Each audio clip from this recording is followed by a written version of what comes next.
ये जरूरी तो नहीं है, लेकिन वीडियो को देखते हुए लाइक या डिसलाइक जरूर कर दिया करें। तो इस मूवी की स्टार्टिंग में हम मेगामाइंड को बिल्डिंग से नीचे गिरता हुआ देखते हैं और तभी उसको अपने पास से कुछ फ्लैशबैक आते हैं। वो किसी और प्लेनेट पर रहा करता था और एक एलियन था, लेकिन तभी उस प्लेनेट पर कोई हलचल होने लगी। वो तभी एक छोटा बेबी था। तभी पता चलता है कि वो प्लेनेट तबाह होने वाला है। मेगामाइंड के पेरेंट्स बहुत परेशान हो जाते हैं और उसे एक चैम्बर में रखते हैं ताकि उसकी जान तो बचा सके। उसकी एक फिश भी होती है, उसको भी वो उसी के साथ चैम्बर में रख देते हैं और प्लेनेट अर्थ की तरफ भेज देते हैं। वो एक स्पेसशिप में होता है। अब वो स्पेस में से होते हुए अर्थ की तरफ ट्रेवल कर रहा होता है कि तभी देखता है कि उसके पास एक और स्पेसशिप है जिसमें एक और बेबी है और उसका नाम है मेट्रोमैन। फिर काफी सफर करने के बाद वो दोनों स्पेसशिप जमीन के करीब पहुंच जाती हैं और वो लोग लैंड करने वाले होते हैं। अब मेगामाइंड की स्पेसशिप एक आलीशान घर में लैंड करने वाली होती है, जबकि उसके साथ वाली स्पेसशिप उससे टकराती है और वो उस आलीशान घर में लैंड कर जाती है जहाँ पर मेगामाइंड की स्पेसशिप लैंड करने वाली थी। अब मेगामाइंड की स्पेसशिप टकरा जाने की वजह से एक प्रिजन यानी जेल में पहुंच जाती है। कैदी आकर उसे देखने लगते हैं और काफी हैरान होते हैं और वो लोग सोचते हैं कि शायद ये हमारे पास हमारे लिए जेल में आया है, तो वो उसको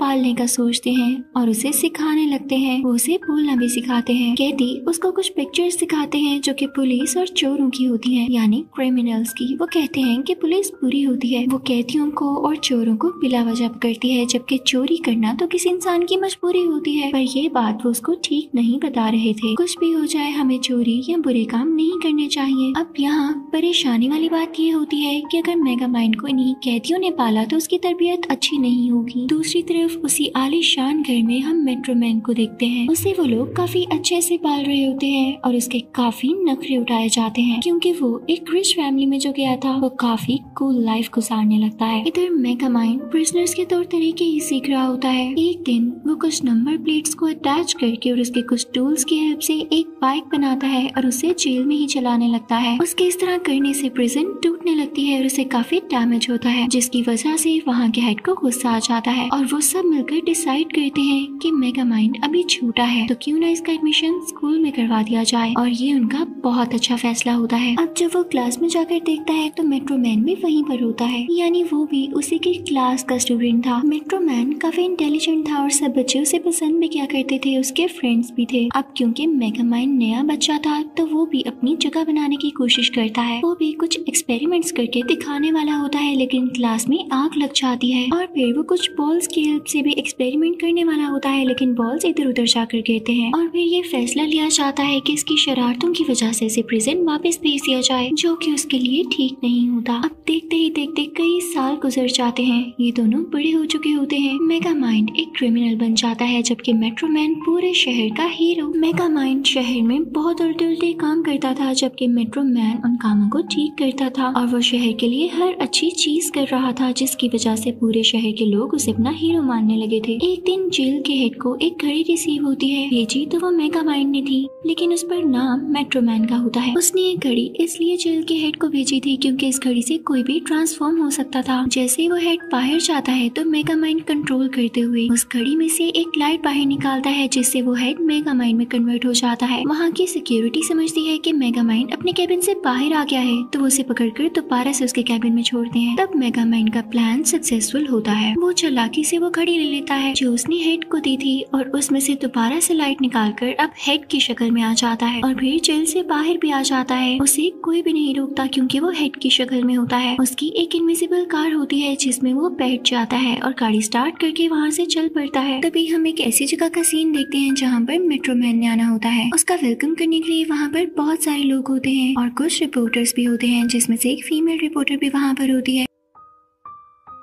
वो अपने कैमरामैन से बात कर रही होती है जो कि उसे पसंद करता है, लेकिन वहाँ पर एक और इनविजिबल कार आती है जो उस रिपोर्टर को किडनैप करके अपने साथ ले जाती है। ये मेगामाइंड की एक कार होती है। अब इस लड़की को वहाँ पर लेकर जाया जाता है जहाँ पर मेगामाइंड ने भी आना है। जल्दी वहाँ पर मेगामाइंड भी पहुँच जाता है और ये इसकी सीक्रेट प्लेस होती है। यहाँ आकर इस लड़की से कहता है कि हम यहाँ पर तुम्हें किसी पर्पस के लिए लेकर आए हैं और देखना तुम्हें यहाँ पर बचाने के लिए कोई भी नहीं आ सकेगा, इवन मेट्रोमैन भी नहीं। तो वो लड़की कहती है कि मैं बिल्कुल भी पैनिक नहीं होंगी क्योंकि मुझे तुम्हारी हर सोच का पता है। तो मेगामाइंड कहता है अच्छा तो ऐसी बात है, बताओ मैं भी तुम्हारे साथ क्या करने वाला हूँ। तो वो रिपोर्टर कहती है कि तुम अभी मुझे एलिगेटर्स में डाल दोगे, मेरे चारों तरफ एलिगेटर्स को बुला लोगे। और तभी मेगामाइंड ऐसा करने ही वाला था, उसके आसपास एलिगेटर्स भी आ जाते हैं। तो मेगामाइंड काफी हैरान होता है कि इसको कैसे पता था। और तो जब वो उसके पास मिसाइल्स करता है तो ये भी रिपोर्टर को पहले से ही पता होता है। इसके बाद मेगामाइंड कहता है अच्छा ठीक है, तुम मेट्रोमैन पर बहुत ट्रस्ट करती हो ना कि वो तुम्हें बचाने आएगा, तो ये भी टेस्ट कर लेते हैं। ये लोग उससे कांटेक्ट करते हैं और इनकी वीडियो मेट्रोमैन तक जाने लगती है। मेगामाइंड मेट्रोमैन से कहता है ये मेरे कब्जे में है, तुम इसको कभी भी नहीं बचा सकते और ना ही तुम्हें कभी पता चल सकेगा कि हम इस वक्त कहाँ पर हैं। तो वो रिपोर्टर इतनी तेज होती है, इतनी वाइज होती है कि वो फौरन से मेट्रोमैन को उस जगह का पता बता देती है। और यहाँ पर मेगामाइंड का मुंह खुला का खुला ही रह जाता है। वो जितना भी क्लेवर बनने की कोशिश करता हमेशा हार जाता। तो अब दूसरी तरफ मेट्रोमैन निकल पड़ता है इस रिपोर्टर को बचाने के लिए। अब मेट्रोमैन इस जगह पहुंच ही जाता है पर वहाँ देखता है कि रिपोर्टर तो है ही नहीं। तो मेगामाइंड उससे कहने लगता है कि तुम आ गए यहाँ पर,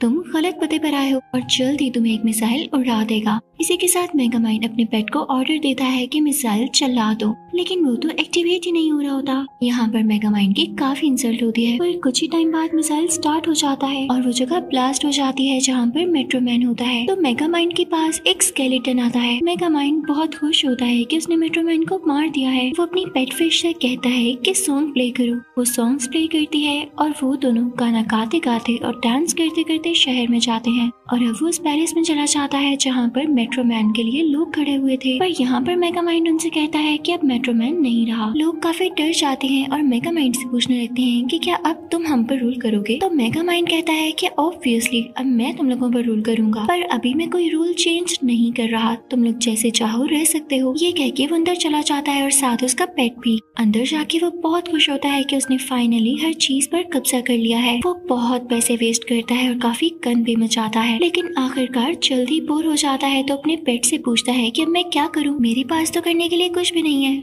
उसका पेट उसे कहता है, यानी वो पेट फिश उसे बताती है कि हम किसी को किडनैप कर लेते हैं। तो मेगामाइंड कहता है कि नहीं, ये भी अच्छा तरीका नहीं है। यहाँ पर मेगामाइंड काफी उदास रहने लगता है। तब उसे समझ आता है कि जब मेट्रोमैन जिंदा था तो इन दोनों की लड़ाई चलती रहती थी। इसी में मेगामाइंड का भी दिल लगा रहता था और उसका टाइम भी नहीं जाया होता था, यानी उसका सारा वक्त मेट्रोमैन से लड़ाई में लग जाता था। और जब वो नहीं है तो इसे फील हो रहा है कि इसके पास करने को भी कुछ नहीं है। अब वो बाहर आता है जहाँ पर वो उदास रिपोर्टर होती है। वो भी मेट्रोमैन को बहुत मिस किया करती थी। वो दोनों मिलकर एक ऐसी जगह पर जाते हैं जहाँ पर मेट्रोमैन का स्टैचू होता है और वो एक मॉल होता है। वो दोनों उसके पास जाते हैं, उसके लिए फ्लावर्स भी लेकर जाते हैं और उससे सॉरी करता है मेगामाइंड। वो उसे कहता है कि मुझे माफ कर दो, पर ये बात सच है कि तुम्हारे बगैर मेरी जिंदगी में कोई एंजॉयमेंट नहीं है। तुम वापस आ जाओ ना ताकि मैं तुमसे लड़ाई कर सकूं। उधर वो रिपोर्टर भी कह रही होती है कि प्लीज मेट्रोमैन वापस आ जाओ, तुम्हारे बगैर शहर बहुत सुनसान है, शहर को तुम्हारी जरूरत है। और साथ ही साथ मेगामाइंड शहर को बिल्कुल अच्छे से कंट्रोल नहीं कर रहा, तुम आकर इसे हरा क्यों नहीं देते हो।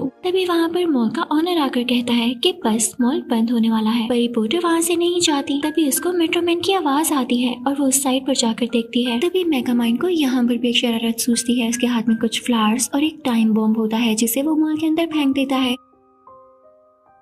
तभी वहाँ पर मॉल का ओनर आता है जो उसे कहता है मॉल बंद हो चुका है, अब तुम यहाँ से जा सकते हो। वैसे भी मैं नहीं चाहता कि ज्यादा देर तक तुम मेरे मॉल में रहो, तुमसे ज्यादा खतरनाक और फजूल का शरारती इंसान मैंने नहीं देखा। ये बात सुन के मेगामाइंड को बहुत गुस्सा आता है और वो एक डिवाइस के जरिए यानी एक डिवाइस को यूज करते हुए उसको फ्रीज कर देता है और उसको एक क्यूब में बदल देता है। फिर इसके बाद वो उसी का रूप ले लेता है। लेकिन तभी रिपोर्टर वहाँ पर आती है। उसे मेट्रोमैन कहीं भी नहीं दिखा होता, ये सिर्फ उसका वहम होता है, यानी उसको अपने ख्याल में आवाज आई होती है। वो जब उस मॉल ओनर को देखती है जो कि असल में मेगामाइंड है, तो उसके साथ एलिवेटर के जरिए नीचे चली जाती है और उससे मेट्रोमैन की बातें करने लगती है। तो वो और भी ज्यादा उदास हो जाता है। तो रिपोर्टर उसे कंसोल करती है। अब मेगामाइंड को पता था कि उसने बॉम्ब गिरा दिया है, जल्दी वो ब्लास्ट कर जाएगा। तो वो रिपोर्टर से कहता है कि तुम फौरन से यहाँ से निकल जाओ, ओके गुड बाय। रिपोर्टर के जाते ही मॉल में ब्लास्ट हो जाता है। लकीली मेगामाइंड भी बाहर होता है, लेकिन उस पर सारा कंक्रीट आकर गिरने लगता है और अब वो वहाँ से अपनी सीक्रेट प्लेस पर आ जाता है। वहाँ पर उसे एक आइडिया आता है कि क्यों ना एक और सुपर हीरो बनाया जाए और फिर मैं उसी से लड़ाई करूँ, या हो सकता है कि वो इतना सुपर बन जाए कि मेरे हर काम में मदद कर सके। उसका एक्सपेरिमेंट सक्सेसफुल हो ही जाता है। वो मेट्रो मैन के डैंड्रफ का एक फ्लेक लेता है और उसमें से डीएनए लेकर कोई चीज बनाता है जिसे वो जिसमें भी इंजेक्ट करेगा वो सुपरमैन बन जाएगा। तभी मेगामाइंड को रिपोर्टर की कॉल आती है क्योंकि रात को इनमें फोन नंबर्स एक्सचेंज हुए थे और रिपोर्टर समझ रही होती है कि ये मॉल ऑनर का नंबर है। वो मॉल ऑनर को, यानी जो कि असल में मेगामाइंड है, उसे बताती है कि मुझे मेगामाइंड की सीक्रेट लोकेशन का पता चल चुका है। मेगामाइंड को बहुत हैरानी होती है और वो अपने पेट फिश को छुपाता है और इससे पहले कि अपने एक्सपेरिमेंट्स को छुपा सकता, वो रिपोर्टर वहाँ पर आ ही जाती है। अब मेगामाइंड ने उसे किसी न किसी तरह तो रोकना था, तो वो दोबारा से मॉल ओनर के रूप में आ जाता है और उसे रोकने लगता है, लेकिन तब तक वो रिपोर्टर उसके एक्सपेरिमेंट्स की पिक्चर ले चुकी होती है। अब वो मॉल ओनर चुपके से सिक्योरिटी को बुलाता है, लेकिन वो मशीन इसी मॉल ओनर यानी मेगामाइंड को ही पकड़ लेती है क्योंकि इसकी शक्ल बदली हुई थी। इसके बाद वो एक सीक्रेट डोर खोलता है जैसे किसी बेसमेंट का हो और उसमें चला जाता है, यानी वो ये प्रिटेंड करता है जैसे मेगामाइंड आ चुका है और उसी ने इसी मॉल ओनर को बंद कर दिया है और अब वो खुद रिपोर्टर के सामने आ जाता है। इतनी देर में रिपोर्टर के पास वो गन आ चुकी थी जिससे वो केमिकल लोगों में इंजेक्ट किया जाना था, जिसके बाद वो लोग सुपर हीरो बन सके। मेगामाइंड उससे वो लेने की कोशिश करता है, लेकिन इन सब में उनसे वो गन चल जाती है। रिपोर्टर का साथी भी बाहर खड़ा होता है और वो इंजेक्शन टकराते टकराते उस पर जाकर लगता है, यानी अब वो सुपर हीरो बन जाएगा। आगे जाकर देखते हैं। अब यहाँ पर वो रिपोर्टर इस जगह से बाहर जाने वाली होती है, लेकिन गलत दरवाजा खोल देती है और एक ऐसी गहरी जगह में गिरने वाली होती है जहाँ पर काफी ढेर सारे एलिगेटर्स होते हैं। तो मेगामाइंड जो कि मॉल ओनर के रूप में होता है उसे ऊपर खींच लेता है, लेकिन जैसे ही वो दोनों यहाँ से बाहर आते हैं तो मेगामाइंड की अपनी मशीन ही उन दोनों के पीछे लग जाती है क्योंकि मेगामाइंड अभी तक मॉल ओनर के रूप में था। तो वो रिपोर्टर उसे एक एक्सप्लोसिव देती है और कहती है कि इस मशीन की तरफ फेंक दो, ये मेगामाइंड की डेंजरस मशीन है और इसे डिस्ट्रॉय करना बहुत जरूरी है। मेगामाइंड को ना चाहते हुए भी वो एक्सप्लोसिव अपनी ही मशीन की तरफ फेंकना पड़ता है। अब जैसे ही वो दोनों इस बिल्डिंग से बाहर आते हैं तो बिल्डिंग में ब्लास्ट हो जाता है और सब कुछ तबाह हो जाता है। बाहर आते ही वो रिपोर्टर मेगामाइंड यानी वो अपनी तरफ से उस मॉल ओनर को समझ रही थी उसे गले लगाती है। मेगामाइंड को सब बहुत अच्छा लगता है क्योंकि आज तक उसे किसी ने गले नहीं लगाया था। उसके बाद वो अपनी गाड़ी में बैठ जाता है, उसके पास उसकी पेट फिश भी होती है। इसके बाद वो कैमरामैन यानी उस रिपोर्टर का साथी अपने घर चला जाता है। मेगामाइंड और उसकी फिश भी उसके घर जाते हैं। वो आदमी यानी कैमरामैन मेगामाइंड को देख के डर जाता है, तो मेगामाइंड का पेट उसके सर पर कोई चीज मारकर उसे बेहोश कर देता है और मेगामाइंड फौरन से खुद का रूप एक बूढ़े की शक्ल में बदल देता है। और जब सामने वाले कैमरामैन को होश आती है तो वो देखता है कि उसके सामने काफी मॉडर्न बूढ़ा है। तो मेगामाइंड उसे कहता है कि मैं दूसरे प्लेनेट से आया हूँ तुम्हें सुपर हीरो बनाने के लिए। अपनी बॉडी देखो ट्रांसफॉर्म हो चुकी है, तुम्हें पावर्स भी आ चुकी हैं और अब तुम मेगामाइंड से लड़ोगे। कैमरामैन जब खुद को नोटिस करता है तो बहुत खुश होता है क्योंकि वाकई उसकी बॉडी भी स्ट्रॉन्ग बन चुकी थी और वो अंदर से भी स्ट्रॉन्ग फील कर रहा था। अब मेगामाइंड उससे मिलता है और उन दोनों में फाइटिंग शुरू हो जाती है। साथ ही साथ मेगामाइंड उसे इनडायरेक्टली ट्रेनिंग भी दे रहा होता है और अब मेगामाइंड खुश होता है कि दोबारा से उसकी जिंदगी में ट्विस्ट आया है। साथ ही साथ उसे ये भी अच्छा लग रहा था कि रिपोर्टर उसकी दोस्त बन चुकी है, पर रिपोर्टर को तो यही पता था कि शायद ये मॉल ओनर है। तो मेगामाइंड ने जब भी उस रिपोर्टर से मिलना होता वो मॉल ओनर की शक्ल में उससे मिलता और काफी अच्छा टाइम स्पेंड करता। दूसरी तरफ मेगामाइंड और उसकी फिश में बहस हो जाती है क्योंकि मेगामाइंड की पेट फिश उससे कह रही होती है कि जो तुम कर रहे हो वो बिल्कुल ठीक नहीं है, पर मेगामाइंड उसकी एक नहीं सुनता और उससे कहता है कि अगर तुम जाना चाहते हो तो यहाँ से जा सकते हो। अब उसकी पेट फिश वहाँ से चली जाती है। दूसरी तरफ वो कैमरामैन जो कि अब सुपर हीरो बन चुका है वो ढेर सारी फ्लैश लेकर रिपोर्टर के पास आता है और उससे कहता है कि तुम मुझे अच्छी लगती हो, क्या तुम मेरी दोस्त बनोगी? तो वो रिपोर्टर मना कर देती है कि नहीं, मैं किसी और को पसंद करती हूँ। और अब इसके बाद मेगामाइंड उसी मॉल ओनर के रूप में उससे मिलता है। वो दोनों एक साथ टाइम स्पेंड करते हैं और खाना खाते हैं और उस रेस्टोरेंट की विंडो से बाहर वो कैमरामैन यानी कि जो अब सुपर हीरो है वो सब देखकर काफी सैड हो रहा होता है। पर अचानक से रेस्टोरेंट में रिपोर्टर का हाथ मेगामाइंड के हाथ पर लग जाता है। उसने साथ में घड़ी पहनी होती है और ये वही घड़ी होती है जिससे वो अपने रूप बदलता है और उसका हाथ लग जाने की वजह से मेगामाइंड अपने असली रूप में आ जाता है। रिपोर्टर ये देख के डर जाती है और वहाँ से चली जाती है। वो काफी रोती है। मेगामाइंड उसके पीछे जाता है और उसे समझाता है कि मैं ही वो मॉल ओनर बना हुआ था और मैं तुम्हें पसंद करने लगा हूँ। लेकिन रिपोर्टर उसे कहती है मैं तुम्हें बिल्कुल पसंद नहीं करती, तुम मेरे टाइप के नहीं हो, ना हमारा कोई मैच है, तुम यहाँ से चले जाओ। मेगामाइंड बहुत उदास होता है और अपना सर नीचे करके वहाँ से चला जाता है। बारिश भी हो रही होती है और दोनों ने अपने रास्ते अलग कर लिए होते हैं। अब सारी रात मेगामाइंड उदास रहता है, लेकिन जब सुबह होती है तो वो सोचता है कि क्यों ना सुपरमैन से लड़ाई की जाए और अपनी जिंदगी में ट्विस्ट वापस लाया जाए। वो सुपरमैन सुपरमैन के घर जाता है, उसकी दीवार तोड़ते हुए अंदर जाता है तो देखता है कि वहाँ पर चोरी का माल पड़ा हुआ है। सुपरमैन उसके पास आकर कहता है, मैं खुश नहीं हूँ, मुझे इस जिंदगी भी अच्छी नहीं लगती, तो मैं बुरा बनना चाहता हूँ। मेगामाइंड उसे कहता है कि मुझसे लड़ो, तुम एक अच्छे इंसान और मैं बुरा हूँ, तुम मुझे ही लोगों की नजर में बुरा रहने दो और मुझसे लड़ो आकर। पर सुपरमैन कहता है, नहीं, मुझे नहीं लड़ना, मुझे अपने काम से काम रखना है। तो मेगामाइंड उसके सामने उस रिपोर्टर का नाम लेता है और कहता है, देखो वो कल रात मेरे साथ थी। तो इस बात पर सुपरमैन को काफी गुस्सा आता है और वो मेगामाइंड से लड़ने लगता है। दोनों में काफी फाइट होने लगती है। मेगामाइंड को बहुत गुस्सा आ जाता है। वो एक बड़ा सा कॉपर बॉल उठाकर सुपरमैन पर फेंकता है, लेकिन उसे तोड़ते हुए बाहर आ जाता है। ये देखकर मेगामाइंड बहुत हैरान हो जाता है कि जिससे मेट्रोमैन बना वो भी तो कॉपर पार्टिकल्स थे, लेकिन ये सुपरमैन जिसमें उसी मेट्रोमैन का डीएनए है, इसे कॉपर बॉल से कुछ भी नहीं हुआ, तो जरूर मेट्रोमैन जिंदा हो सकता है। वो फौरन से उस जगह पर जाता है। उसके साथ वो रिपोर्टर भी होती है और वो लोग उस जगह पर जाते हैं जहाँ पर वो मेट्रोमैन को देख के हैरान रह जाते हैं। उसने अपनी बियर्ड बढ़ाई होती है और उसके पास काफी म्यूजिकल इंस्ट्रूमेंट्स होते हैं। मेगामाइंड मेट्रोमैन से पूछता है कि ये सब कैसे, तुम मरे नहीं थे? तो मेट्रोमैन उसे बताता है कि नहीं, मुझे रियलाइज हो गया था कि तुम ही असल हीरो हो, तुम में ज्यादा पावर्स हैं लेकिन तुम उसका ठीक से यूज नहीं कर रहे। तो मैं चुपके से पीछे हट गया और उस रात मैंने नकली स्केलेटन तुम्हारी तरफ फेंका था और मैंने सोचा कि मैं भी अब चुपकर जिंदगी गुजारूंगा और म्यूजिशियन बन जाऊंगा, और अब तुम असली हीरो हो। तुमने जो एक्सपेरिमेंट किया है और उसके बदले में तुमने सुपरमैन बनाने की कोशिश की थी वो नाकाम रही है। तुम देख रहे हो ना, वो बुरा बनना चाहता है, तो बस अब तुम्हें उसी से लड़ना होगा। वो शहर को तबाह कर रहा है, उससे लड़ो और शहर को बचाओ जाकर। यही वक्त है जब तुम इस बात को मान लो कि तुम एक हीरो हो। पर मेगामाइंड बिना कुछ सोचे समझे खुद को पुलिस के हवाले कर देता है और दोबारा से प्रिजन में आ जाता है। पर तभी